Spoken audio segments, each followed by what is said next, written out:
All right, Mr. Petru. So we've come to almost the end because today we're just going to talk about the Final Four, NCAA. So I'm glad you could join me again for this episode of the news show season 2.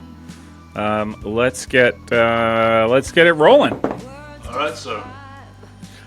So let me ask you, how you doing? Are you excited, not excited, melancholic about the upcoming Final Four? I'm pretty melancholic and deflated, um, and more globally probably than just D3. But the D3 stuff, as I was sharing with you, I feel like I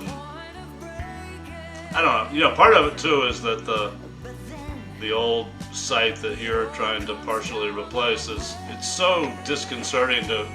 I always start there. I think other people go straight to the boards, but I start with that home page of Yeah, that has the thing you always talk about, that little yellow square. yeah.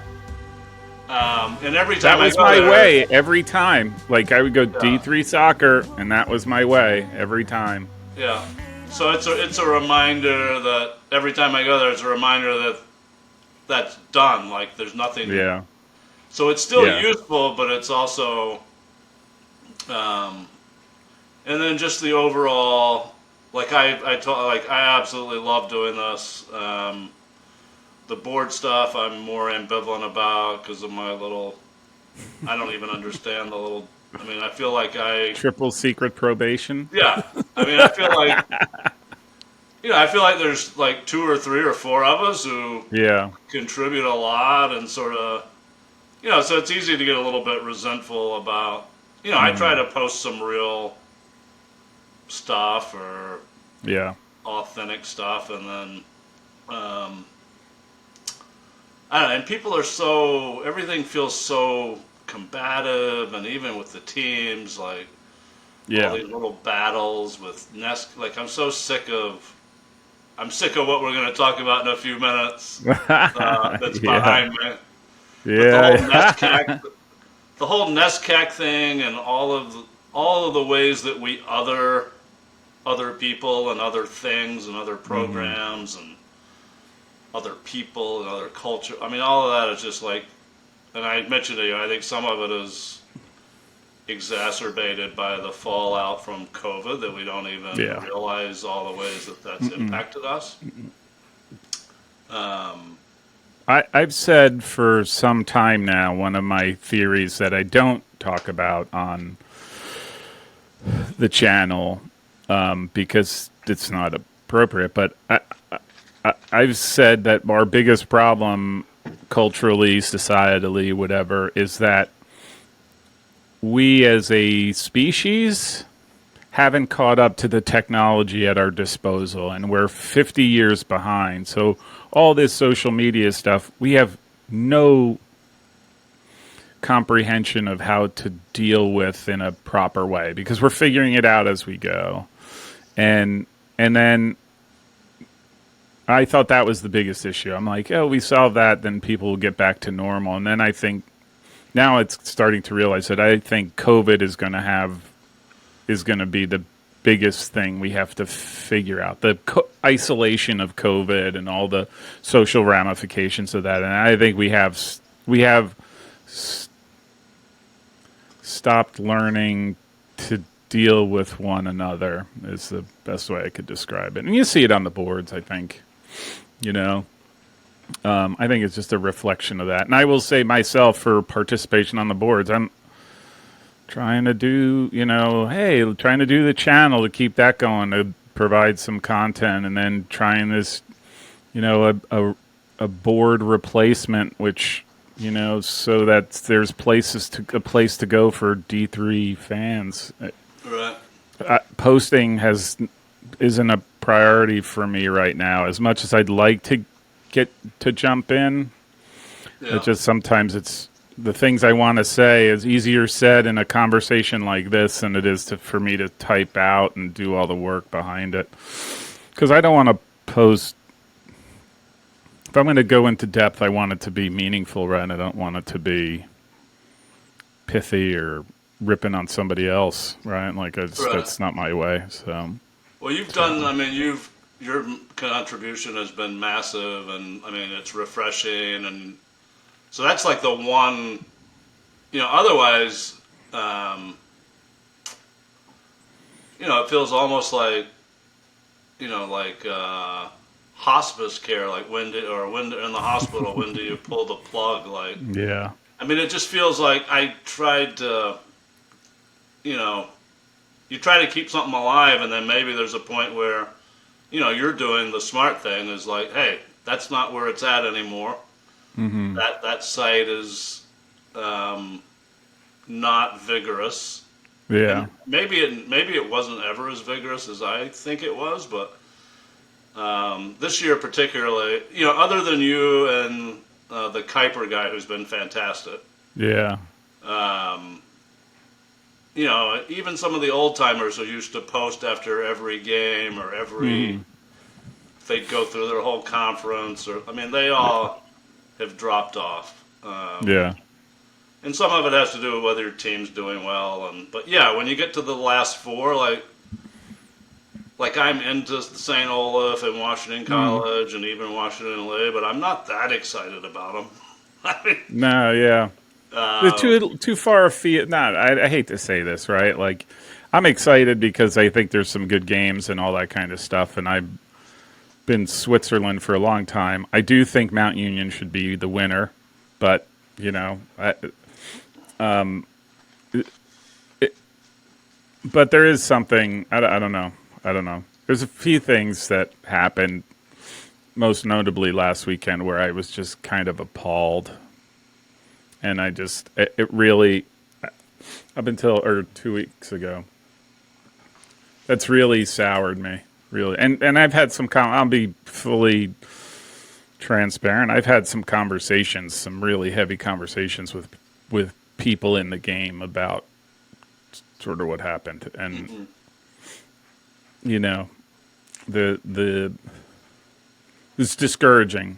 Guys wondering if this is the thing to do, if that's if winning is that big of a deal, is this the sort of thing that they want to keep doing? Type conversations, like it's kind of yeah. Yeah, And guys I respect, and I think the world of in terms of being soccer coaches, but they see it and it drives them nuts.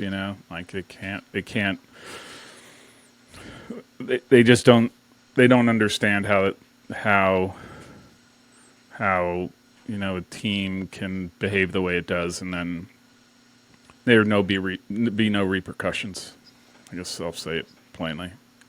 So, and it's yeah. So, without going any deeper, but all right. So before we dive into the one, why don't we start with the one that we could both agree that will be a fun game to watch, and that we have the outcome is the outcome, and we're not so morose about a possible outcome. yeah. Why don't we jump into to Washington College and St. Olaf to start? Does that Go work? for it. Yep. Okay. So I actually think this is a really interesting game. I'm going to say this, and I beg the forgiveness of Coach Dunshee for not paying attention to Washington College throughout the year. Like they went 1-0-5, and I basically wrote them off before their first conference game. They went 1-0-5, and I thought I am not going to participate in a team that ties. Yeah. And there are a bunch of them like that. Fortunately, they justified not being in the tournament, but it's like I can't do that again. I can't do it again. Yeah. But and then after that, they went 10-1. 10-1 before the Centennial Conference tournament, which I thought again remarkable, but I had No, it was totally almost oblivious. all under the radar. Yeah, I mean, yeah, that's I stopped. I mean, I paid attention to them early because ever since 2 years ago when they had such a great season, I mean, I think you have to think about them or look. And then when they were 1-0-5, I was like, okay, that's enough. Um, Yeah. so yeah, and then goes all the way to them knocking out my team.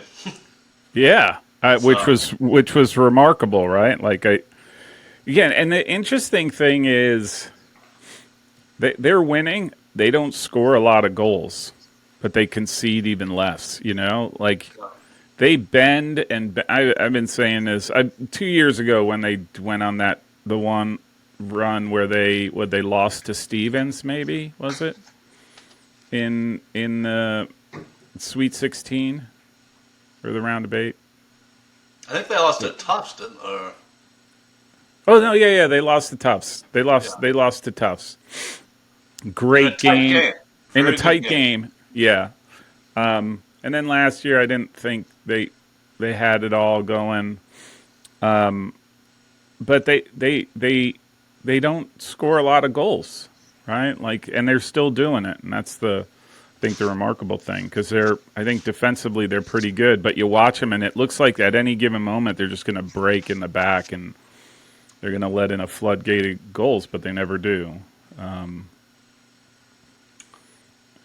Their leading scorer, Ben Strine, has 7 goals. That's it.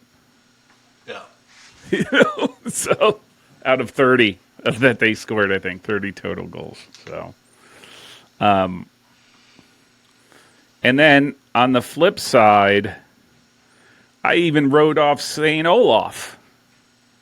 Like maybe not wrote off. That might be strong. Writing off.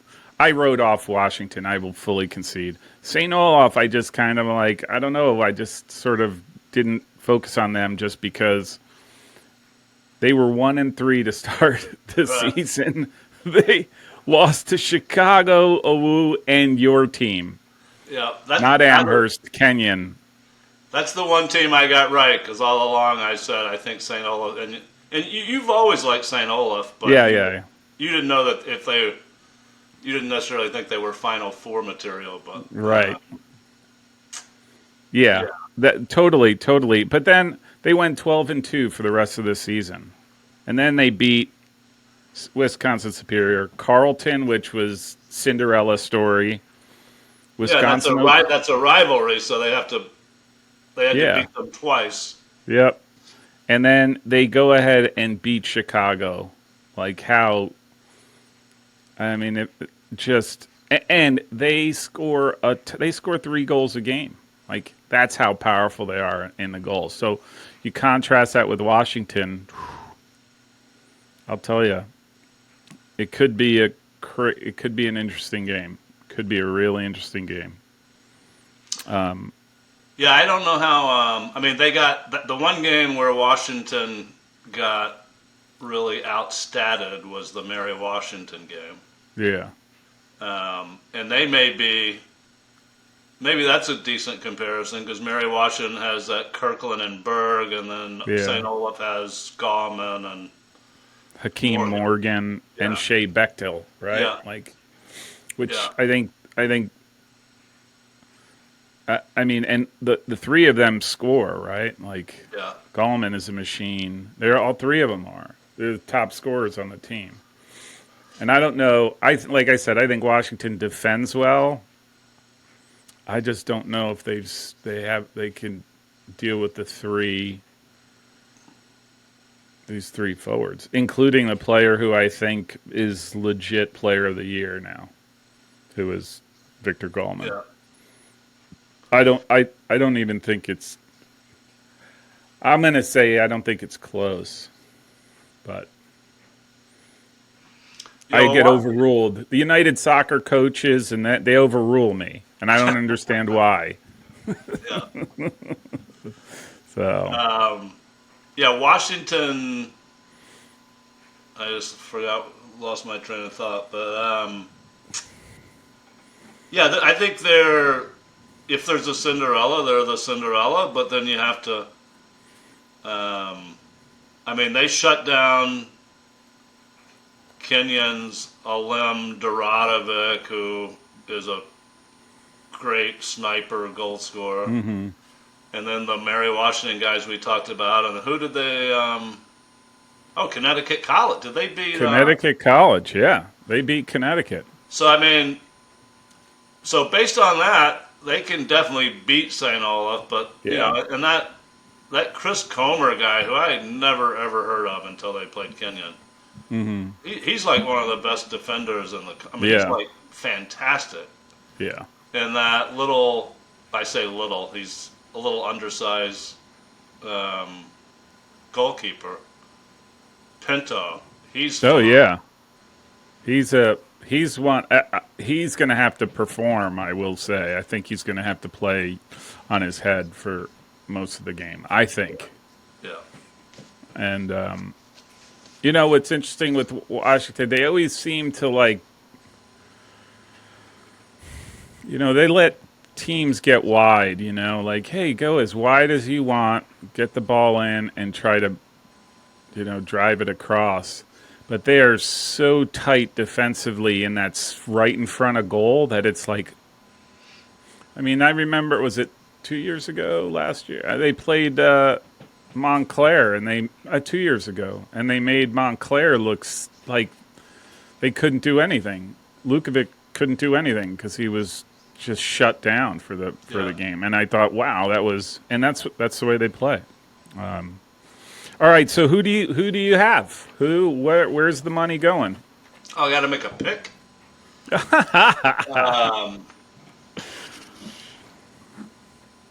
Oh boy, I could make a case for. I mean, it's so easy to think that Washington College's run has got to end like somewhere, but Yeah, I mean, this is. You love their coach. He's a great coach, right? So he's going to Yeah. have a plan. He's going to have a plan Yeah, for yeah. Coleman, and I mean, I guess I mildly favor both as a fan and just prediction wise St. Olaf. It's a little bit of it is the Travis Wall piece. yeah. I mean, that's got to be so. I don't know. How do you? Yeah, like they decide to get to the final four. Damn it, where were they? But even the players like Gauman and Yeah, Morgan, like, are they like, you should have never left. We're gonna like yeah, sort of yeah, like, you know. yeah. And then they played earlier in the season Yeah. at Kenyon. At Kenyon. So Yeah. I'd sort of like to see St. Olaf win the whole thing. But All right, that's pretty bold. I have St. Olaf winning against Washington College, 2-0. okay, I think they have too many goal scoring threats to deal with. You know, Yeah, and you know, they're not afraid. Guys like Hakeem Morgan is not afraid to take guys one-on-one going to goal. Whereas I think a lot of teams try to go behind. Like I just think they're going to be too good. And I'm sorry to my Washington College friends and people, the channel and Coach Dunshee, but was St. Olaf down a goal to Chicago? let's see. Because one of the keys for Washington College in all these games is they got the first goal, Yeah. and then they tightened up even more. Well, I think for them, right, they score and it's like, let's see. Yeah, they scored. That's right. I remember that. I mean, a killer goal. They scored 4 minutes into the game, and then Chicago scored 3 straight starting in the 10th minute, the 24th minute, and then the 32nd minute. It was 3-2, 32 minutes in. Chicago, St. Olaf? Yeah, Chicago won the game. And then No, yeah, no. and then the one they just played. oh, the one they just played.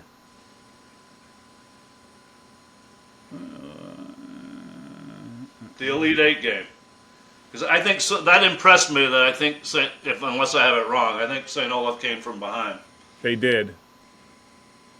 Ooh, they came from behind. Yeah, Chicago scored 31st minute, and then Victor Gallman scored in the 61st, and then I remember this one. Hakeem Morgan scored the game winner, 87th, 88th minute. Like off a corner or a long throw or something. I think. Yeah, and it was an even game. I mean, it was a. I mean, stat wise, it was a real even. It was a real even game. I thought St. Olaf was better in possession than thought Chicago was. But Yeah. like I said, there was always something about Chicago that I was never too certain Well, about. But that's I'm gonna pick St. Olaf, but I don't consider Washington College a big underdog. So no.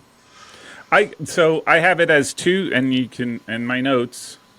See, in my notes, I have it at 2-0 St. Olaf. Although this could go to PKs, like yeah, that's the way I can totally see that Washington not. I mean, yeah, Washington not allowing St. Olaf anything, yeah. especially in the midfield. But yeah, so After all those complaints about no overtime anymore, like there sure were a lot of PK games in the yeah, NCAA tournament. yeah, yeah. I I I think I wonder if there's a correlation. Like, I'd like to know. I wonder if stats are collected on number of PK games before they got rid of overtime in the NCAA tournament Yeah, versus after, and see if is there a spike? Is it because teams are learning to be better defensively than because they have to, because they can get a point, and if they can get if they can break it, if they could get a tie, so they're learning to play a little bit differently. I don't know. That would be interesting to see. All right, so let's rip the Band-Aid off of your other favorite team. Let's take a look at Amherst, Washington, and Lee. yep. Go ahead, Yeah, you first, right? knock yourself out. Not yeah. So I'm gonna say this. I'm gonna say it. I don't want to. It's not. I try to be very not critical of teams, programs. Like I try to keep it relatively light, but I will say that the things I heard, I will say that I've been in communication with other coaches and some folks who reached out who were there. I was I was very, very disappointed in the post game celebrations, and I am probably even more disappointed in the over. And I think this is a longer history than me, and is the lack of accountability for their sideline antics. Yep. Having said that, they are super talented. They are super tough to play. When you just look at the soccer, I think they make it a nightmare for teams to play against. And it's a shame that the other stuff has to be part of the conversation about a team. And they're not going to, I know they're not going to like it, and they're not going to, hate and all that stuff, right? And I'll just blame you for it, so that you get all the vitriol on the boards for being an Am hater, the president of the Am hater club. I've actually tried to be very fair and balanced, and I've commented that they're actually not quite as kick and run as people say, and they do have some incredibly skilled players. Oh, yep. And I mean, it's easy to. I mean, they're. It doesn't feel fair that they have like. And he's not necessarily one of the most polite players on the team either. But they got that 6'8" kid up top, Yeah. and Hmm. then they got Enmore's kid, and then about 4 or 5 other 6'3", Yeah. 6'2" guys. And A I think the biggest. fantastic midfielder too, Ignacio Cebedo. I'm a big Oh fan. yeah, he I'm a doesn't even huge always fan. start, and No. I think he just made first team All Region or Yeah. second team. I think he's Um, fantastic. But yeah, he got like the game-winning goal in the uh, semi NCAA semi. Was that against Chicago? I think it was against Chicago, and then they lost in PKs to Connecticut. But yeah, I think the biggest challenge is the coach. How does the coach for the other team? I asked this question about to the Middlebury crew. Like, hmm what? How do you thread the needle on preparing your team to match the physical intensity without taking your own team out of their own game? yeah. And like I had the little theory that because Middlebury's so used to like Amherst kind of punking them, and it's like, Yeah. okay, we're not going to go out that way this time. Yeah. And I wonder if that maybe it didn't play any role at all, but I think the psychological how do you prepare for them psychologically? I don't know. I don't know. Do you have a I don't, especially when you're there, like you're there. Like I just, I look, and I'll say this too. Like I think the hard part is not to think that they get away with a lot. It's hard not to, and I think they do, especially at home. I think they do apply a lot of pressure on a referee, and I whether it's from the sideline or it's on the field. Like I can totally and I think and forget about all the other stuff, all the gamesmanship stuff, right? And how that like if you could be dispassionate about that stuff, it's hard not to think that they don't get to play they want to play without some tacit consent by the referee. And I think that's what makes it hard. And I only say that because I can't tell you the amount. I mean, the two things. One thing was really obvious to me, and well, it was 2 years ago, last year. They had the kid number 5 who would do the flip flip throws? throw. Yeah. I mean, he was like the like Cole Moriello at Williams. Every time he did a throw, invariably it was a foul throw, not because of his form, but because of where they would take the throws from. Right, and the referee is just sort of like, nah, no, not a big deal, not a big deal, and always to their advantage, obviously. And then against Middlebury, and it's not the first time I've seen it, on the goal, an Amherst guy literally tackled one of the defenders going for the ball. Like full open field, wrap arms around, and dragged him down. They scored. Like, how does that not? How do you not see that? And it happens. I mean, look, like every time I watch a game, something happens. Something happens. And at some point, you could say, well, it's everybody has the wrong impression of Amherst, or you could say maybe there's something to it. And I say it after watching for 3 years. There's something. There's something to it, and No, there's definitely something to it, and I think they really don't care. They almost no, feed off. They almost feed yeah, off of yeah, that. yeah. Totally, I think so. I think they do. Coach Serpone does a masterful job with his team. It's us against the world, right? Like, and I don't think that I don't. I don't think it's for any particular reason other than I think coaches are sick and tired of going to Amherst and having to deal with the same nonsense, screaming from the sidelines, you know, shushing the crowds, all that kind of stuff. I think Yeah. they're just tired of it. They're just tired of it. And they after a while you do feel it feels like you can't get a fair game. I think that's No, it feels legit. like you're starting out with the field already tilted 60-40 or Yeah, 55. yeah, yeah, Right. yeah.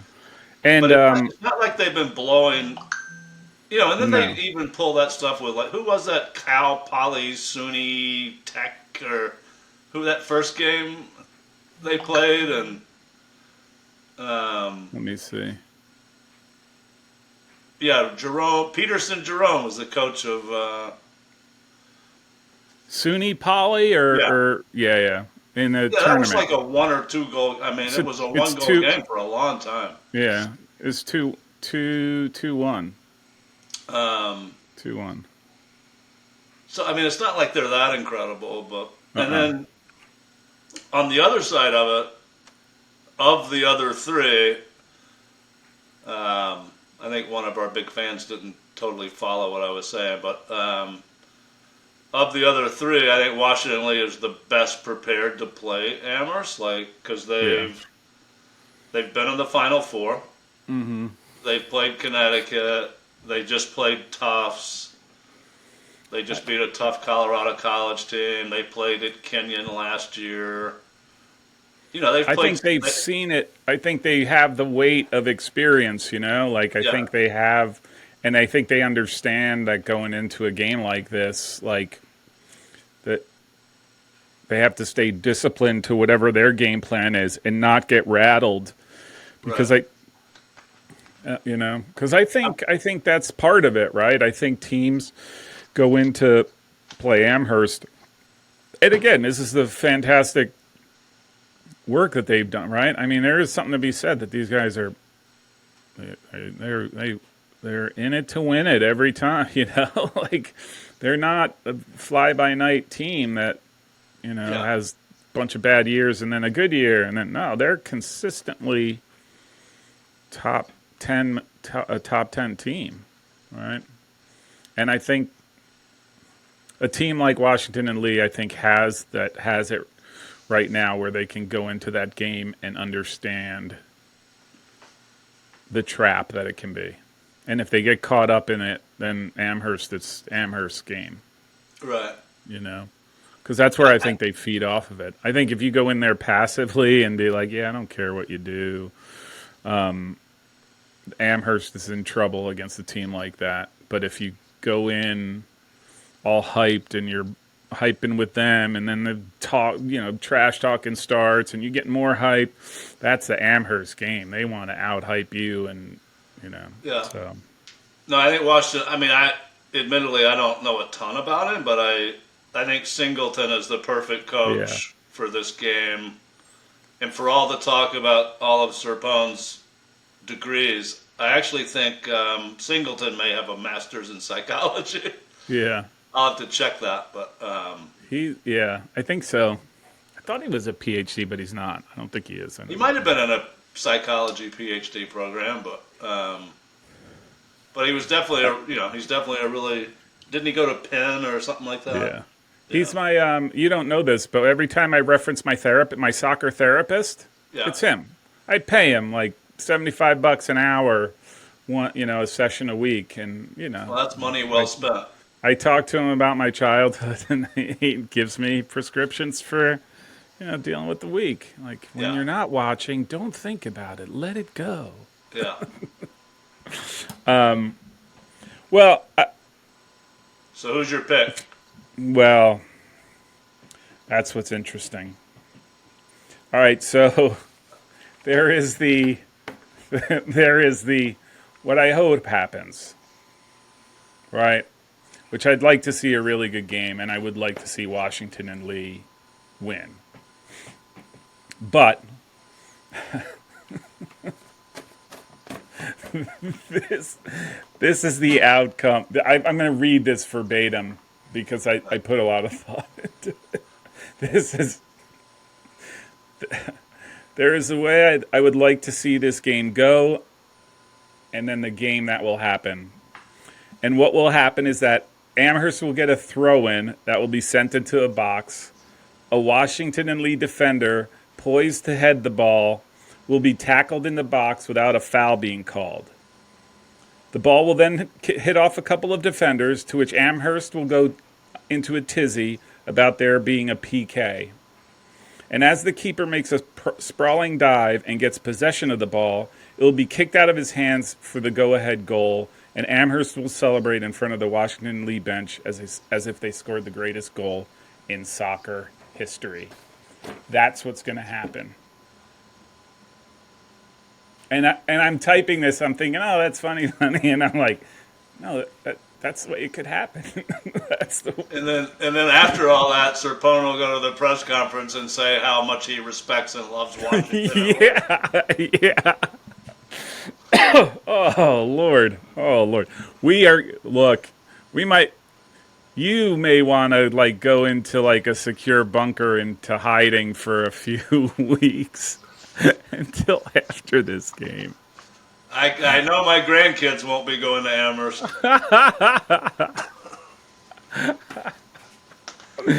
Oh Lord, it's a shame. My favorite author is David Foster Wallace, who went to Amherst, and his father was a philosophy professor there. But Oof. anyway, Hence the shirts. So those are literature shirts. Those aren't you're right. They're not sports. You're not cheering on the sports programs. You're cheering on the English department or whatever, your philosophy department. Yeah. So as far as I'm concerned, the best case scenario is Washington and Lee versus the winner of St. Olaf and Washington College. Like I'll be content. And at that point, whoever rates, I mean, Washington College hasn't won it. Washington and Lee hasn't won it, right? And St. Olaf hasn't won it. right. Amherst has. Amherst has only won it once, so I would totally be okay with one of the scenarios where the team that has not won it wins. Yeah. Which is terrible. That's like, hey, who are you going to vote for? And you're like, you could do Beelzebub or or Satan. Which one choose? Like I don't know. Like they're both. Yeah. So next year on this exact day, we'll be having this exact same conversation. Yeah. It'll happen all over again. And we'll hate them even a little bit more. Yeah, more. Oh my Lord. And we got, and I think Enmore's around for at least one more year, maybe two. Yeah, I like the kid. I'm gonna say I think he's an actual really really good defender. Yeah, he and is. I actually like. I think he is. I think he's a key piece of that back line. In all seriousness. And that's he's again the one that wrapped his arms around the guy for the corner and scored the goal. goal. Was it? I didn't Yeah. even know. Yeah. Okay. I don't know if that was the Middlebury game or It was the Middlebury, right? Because it was an OT. No, the Occidental game.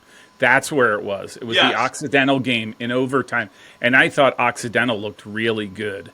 And I'm thinking, and sure enough, like open field tackle, just NFL style, got him. Yeah, Amherst does not have a great record with PKs. They don't. I know. Yeah. Yeah, I'm not sure they can game it. They can't game it. They can't yell from the sideline. Well, they can, but they don't have stands behind the goals, so they can't do that. Yeah. I don't know. So Hey, I have a weird. This is my random mailbag question. Do you have any idea? You're not a hockey guy, are you? not really. I was watching 5 minutes. I don't watch a lot of hockey, but I was watching like 5 minutes last night, and then I said, how come they never do passbacks to the goalie in hockey? It's not against the rules, right? I mean, I'm sure occasionally it's happened, but they don't do it as a standard thing like Yeah, soccer that's a good does. question. I don't think it is, right? Well, And, and you are there any can if other you get, what is it, icing? What's it called? If you pass it 3 lines, 2 lines? icing? Yeah, Icing, yeah. Like maybe it's because it's too fast that if they do pass it to the goal, but to if you're the passing in your own halfback, that's right. not icing. Well, I would think too it has something to do with the stick, right? And how they have to hold this, how they hold the stick, right? Yeah, Because it's their wrist down and out, and they receive the ball because they have the pads or the puck, yeah. the ball. Yeah, I know And the other hockey. thing, the other bizarre thing I thought of, are there any sports besides hockey and lacrosse where the end line is not with the goal? Um, no, no. And I'm wondering who thought of that. Isn't cricket? I was wondering about cricket, but I don't. Oh, we'll have to ask him more. He'll know about cricket. Hell no, cricket. Yeah. Um. I don't. Well, right? Isn't Cricket looks the like baseball to me. It's kind of sorta, but I thought the field was like circular. Yeah, it looks Greek to me when I see it. Oh, I don't understand it. Yeah. I don't. I tried a couple times and it was like, what? I can't. Um. Oh, rugby. No, that has a playing field behind it where it doesn't score a point. I see what you're saying. No, because yeah, in lacrosse, field hockey. No. And I was thinking for hockey how brilliant that was, or like because you need to be able to skate around the goal. Yeah. You need to be able to have that freedom, but Yeah. I Well, don't know. it gives you a path, right? Like, because if it doesn't, you have to stop, right? Right, You have to stop, and then right, because then and you can't. right. It helps the whole flow of the game. Yeah, yeah, yeah. Anyway, I got you far afield there, but You did, and now my brain hurts because I had to think of other sports. There oh are well. other sports. Just go Uh, back to your note. What's next on your notes? that's it. It just Ah, it concludes. It concludes with the goal that Amherst is going to score. yeah. What about the final? Oh, you're just hoping. I'm hoping.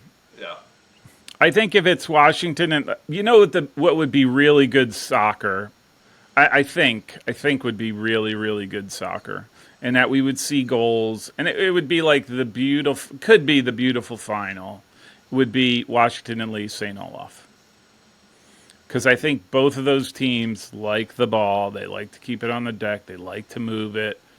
I think, and there would be some real. I think that would be the best soccer game. Do you think Washington Lee is? Um, I actually haven't paid a ton of attention to them to be honest, but like, are they big in it? Like, can they physically, even if they have all the right psychology going into it, Hmm. can they physically match or? I think they can. They're. Let me look at their roster Like one of their stats. best players is Grant McCarty. He's not a big kid. Um,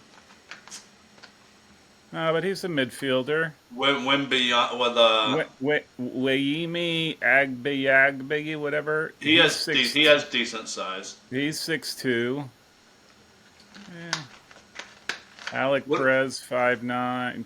what about on their back line?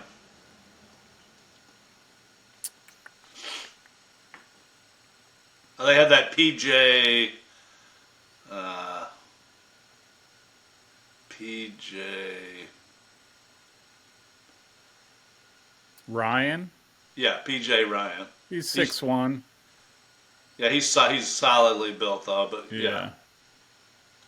6'1", Willie Hall. Is that his name? 6 foot. I mean, they're not ginormous. I don't see any Yeah. ginormous guys. 6 foot. The back line's 6 foot or more. Yeah. Um, The best thing is they played some good teams. yeah. I think if they could, no, you can't say that, right? Because the first thing that's going to happen is if they get a throw in, the ball's going to be launched in, right? My thinking was like you got to prevent them from getting the opportunity to put the ball into the air into the box, because then all bets are off, because then you think you got it. Oh, there's my guy who's going to get leveled and no call's going to be made. And I know that's terrible, but and I just think that they're capable of creating such chaos in a box. Even fair chaos, but it's what they do, and that's how they score. I might have to move out of the country. No, you're 95% of our viewing audience agrees with us. So Yeah, they're just afraid to say anything.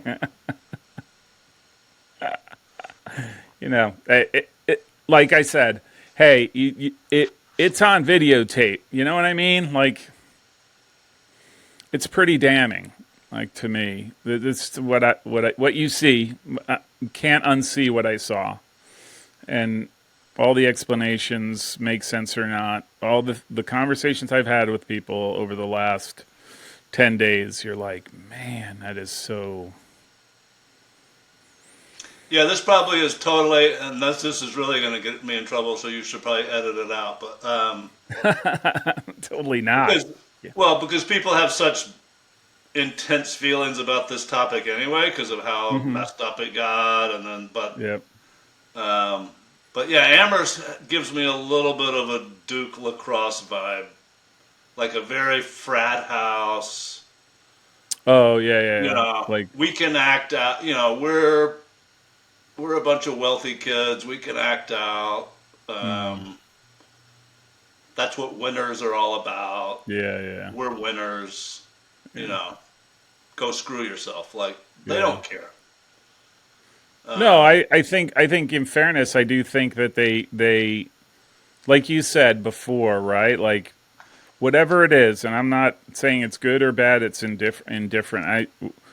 Whatever it is that they have built in terms of team culture and the buy-in and all that stuff, they're committed to, like, the few Amherst folks who have reached out to me, and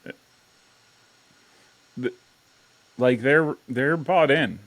yeah, They're bought into that team and that, us against the world, all that whatever it is. I don't pretend to know, but like they legitimately have bought into the whole culture of the team. So, which is fair, which is great. Again, I think without it, I think the wheels come off. But you know, like I think again, I'll just say it again. I think it's a shame, right? yeah, I don't think that stuff is necessary, is needed. I think they had a talented team in their own right. I just think it messed it up. And you know, I wasn't even going to. I wasn't even. I mean, I came this close to not even like talking about them. Like, just nope. Like, I'm going to talk about Washington and Lee, and whoever they're playing, they're playing. I'm not going to talk about them yeah, just because I again, it's like I feel like I need to do something. You know what I mean? As weird yeah. as that sounds, like I'm Well, not sure. let me end on a high point for me. So first, one of the things it's weird that Amherst and Messiah create the same level of like once you see their jerseys, you think you're going to lose, but it's for totally different reasons. Hmm. But they both have an intimidation that's based on their record of winning, Yeah. and they have the same kind of tightness. They have the same Yes. kind of Oh, that's a brotherhood, good which point. is what I wanted to just mention is that when you watch all these press conferences after teams win or lose, Mm-hmm.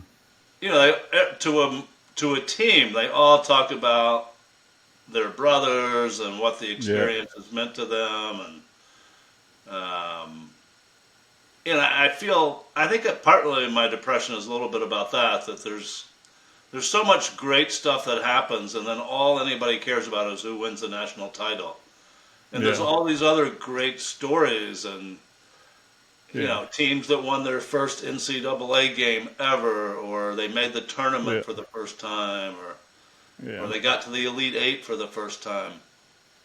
Um, like what teams like Widener and Lebanon Valley and Mount Yeah. Union and Carlton. I mean, there were so Yeah. many great stories, Yeah. but it feels like that. It Uh, got overshadowed. yeah, Yeah. I think mean, that's very. I guess that's the nature of Yeah. stuff like this. But. Well, you're right. I mean, we could maybe that's the. We have to do 2 more shows. One more show. We have to do one more show for the season, and then we can.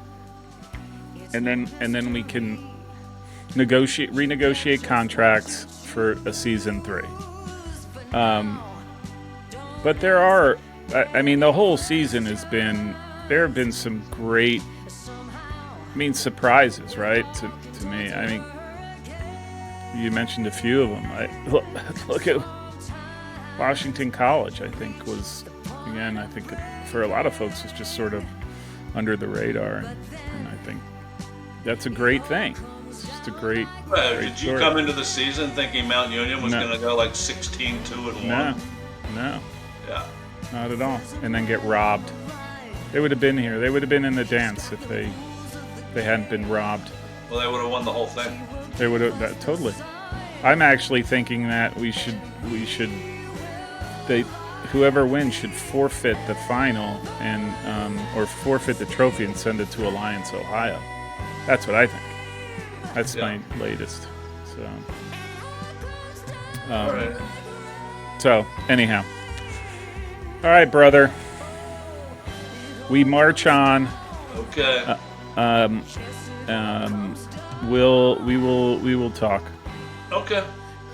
All right. Yep. Take All care. right. Yep. Have See a ya. good weekend. Bye.